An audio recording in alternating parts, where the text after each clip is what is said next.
একটা নিরপরাধ মানুষকে ওরা মিথ্যা তথ্য ছড়িয়েছে যে আটক করা হয়েছে, মেরে ফেলা হয়েছে, হত্যা করা হয়েছে। নবীজি একজন মানুষের জীবনের বদলা নেওয়ার জন্য 1400 মানুষকে তিনি বায়াত করাচ্ছেন, শপথ বাক্য পাঠ করাচ্ছেন। একটু খেয়াল করেন তো, একজন মানুষের জীবনের জন্য জীবন থেকে 1399 জন আর নবী সহ এমন বাক্য তিনি পাঠ করিয়েছেন, এমন শপথ নিয়েছেন যে আল্লাহ অলরেডি রাজি হয়ে আয়াত করেছেন। নবীজি বললেন ওরা ওসমানকে হত্যা করেছে, ওসমান একজন নিরপরাধ মানুষ। একটা নিরপরাধ মানুষকে বিনা কারণে আটক করে হত্যা করেছে, ওদের কোনো ক্ষমা নেই। আমরা আজকে 1400 মানুষ শপথ নিলাম ওদেরকে হত্যার প্রতিশোধ না নিয়ে আমরা কোনোদিন আর মদিনায় ফেরত যাব না। আমার তো মনে হচ্ছে বাংলাদেশে এখনো বহু মানুষ বিনা কারণে যাদেরকে হত্যা করা হয়েছে, নিরপরাধ মানুষগুলোকে ফাঁসির কাছে ঝোলানো হয়েছে, কত মানুষকে মৃত্যুর দিকে ঠেলে দিয়েছে। এখনো জিন্দা শহীদ জনাব এটিএম আজহারুল ইসলাম এখনো জেলখানায় বসতেছে। বানানো বিচার ব্যবস্থা, বানানো বিচারপতি, নিজেদের উকিল, নিজেদের পিপি, নিজেদের সাক্ষী, নিজেদের রায় সব দিয়ে একটা মানুষকে 17 বছর আপনি আটক করে রেখেছেন। আমার তো মনে হয় এখন সময়ের দাবি ফাতাহা থেকে যেহেতু তাফসীর শুনছেন, আজ এই বাংলার 18 কোটি জনগণের উপরে যদি আল্লাহ পাক খুশি হতে চান, এই নিরপরাধ মানুষগুলোকে জেলখানা থেকে মুক্ত করা লাগবে। যশোর বর্ষে আল্লাহ রাব্বুল আলামিন এখানে কয়েকটা বিষয় আমাদেরকে উপহার দিতে চেয়েছেন সুসংবাদের মাধ্যমে। 1 নম্বরে আল্লাহ বলেন আমি রাজি হয়ে যাব। 2 নম্বরে তাদের মনের মূল কথা যেহেতু আমি জানি, সুতরাং যারা নারায়ণ তাকবীর আল্লাহু আকবার স্লোগান দিয়ে এই মাজলুম মানুষটার পক্ষে অবস্থান নিবে, আমার তো মনে হচ্ছে আল্লাহ পাক তার রহমত এখন এই দেশের উপরে নাযিল করবে। 2 নম্বরে ওয়াজনা বাবুল ফাতাহান করিবা, একেবারে সুপ্রসন্ন নিকটবর্তী একটা নিকটবর্তী বিষয় আমাদেরকে আল্লাহ এই মাজলুম মানুষটার পক্ষে দাঁড়ানোর কারণে দেবে।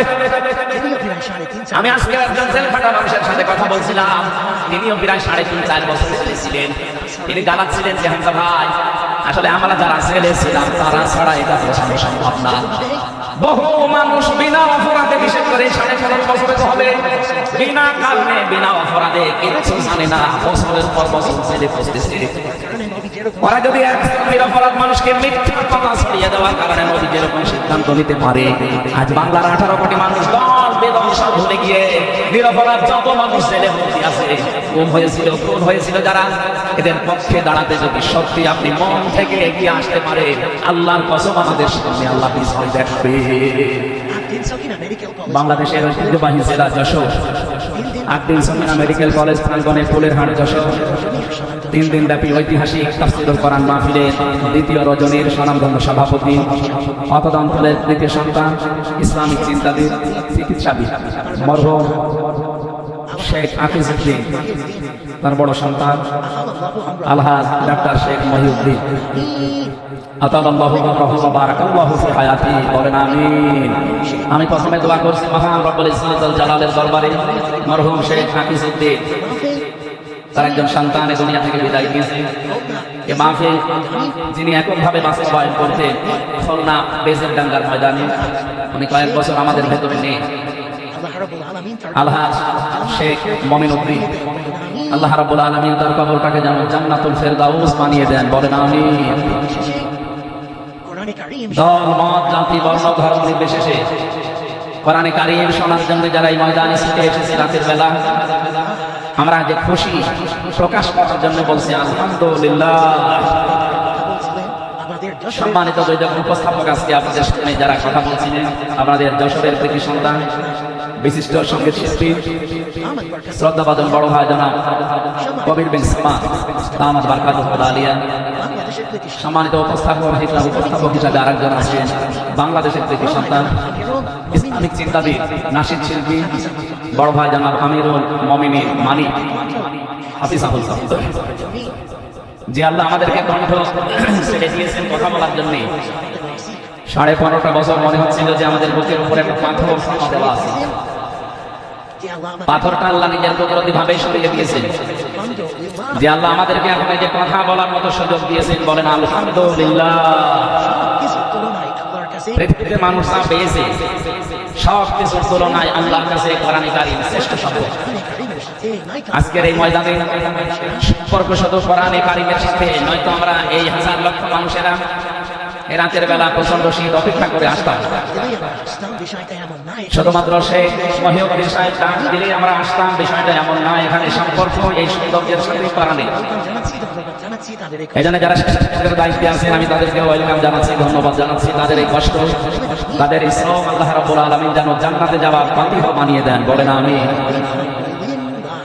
কোরআনে কারিমে রব্বুল আলামিন বলেন, কুল বিফাদলিল্লাহি ওয়া বিরহমাতিহি ফাবিযালিকা ফালইফরাহু হুয়া খায়রুম মিম্মা ইয়াজমাউন।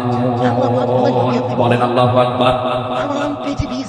আল্লাহ পাক বলেন, নবী আপনি বলেন তাম পৃথিবী সাপে সাপে আনন্দে আছে, যাকে ঈদ করে যায় শেষ করে যা অর্জন করে। আমি আল্লাহর কাছে কোরআনে কারীম শ্রেষ্ঠ সম্পদ।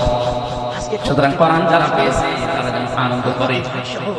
আজকে খুলনা বিভাগের মানুষগুলো, খুলনা বিভাগ সহ বাংলার অন্যান্য বিভাগ থেকেও মানুষেরা আজকে এসেছে কোরআনে কারীম সত্যি যারা শোনার জন্য, বোঝার জন্য এসেছি।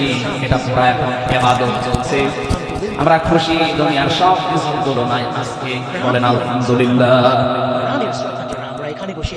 প্রাণ প্রিয় শ্রোতা মণ্ডলী, কোরআনের শ্রোতা যারা আমরা এখানে বসে আছি, এর আগে যারা দুনিয়ায় কোরআনে কারীম শুনেছে, কিয়ামত পর্যন্ত যারা শুনবে, কোরআনে কারীম এই শ্রোতাকে তিন ভাগে বিভক্ত করে দিয়েছে। এখানে ওই তিন প্রকার মানুষ আছে, কিয়ামত পর্যন্ত তারা থাকবে। প্রথম নাম্বার, এই কোরআনে কারীম শোনার পরে যারা বাধা দিয়েছিল এই দুনিয়ায়, আল্লাহর কোরআন তাদেরকে ঘোষণা দিয়েছে তারা কাফির। এই বাংলাদেশে আমরা এই 54 বছরে নামধারী মুসলমান কিন্তু অনেক কাফিরদের আচরণ দেখতে পেয়েছি।